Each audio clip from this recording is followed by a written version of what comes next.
وزیر اطلاعات عطاء تارڑ نے کہا ہے کہ علی امین نے کہا اگلی کال پرم نہیں ہوگی۔ پی ٹی آئی کی کون سی کال پرم تھی جو شرپسندی اور ملک دشمنی کی گئی، کھل کر سامنے آنی چاہیے۔ 26 نومبر کو انتشار اور لاشوں کی سیاست کی گئی، عالمی میڈیا کو جھوٹ پر مبنی بریفنگ دی گئی۔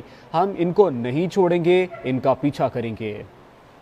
اور آپ نے جھوٹ پہ جھوٹ بولا۔ رمین گنڈا پور نے کل کہا کہ اب اگلی کال جو ہے وہ پرامن کال نہیں ہوگی۔ آپ کی کون سی کال پرامن تھی؟ آپ نے 26 نومبر کا جو ایک انتشار کی کال تھی اور 26 نومبر کا جو آپ نے ارادہ کیا تھا لشکر کشی کرنے کا، لاشیں گرانے کا، اور اب یہ ایویڈنس آ رہی ہے آہستہ آہستہ سامنے، اور آپ نے جھوٹ پہ جھوٹ بولا۔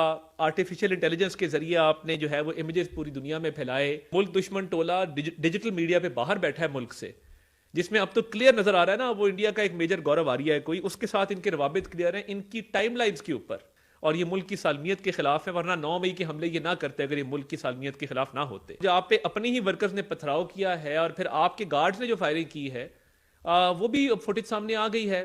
پورا بندوبست کریں گے، اب ان کے ہم پیچھے جائیں گے، ان کو کسی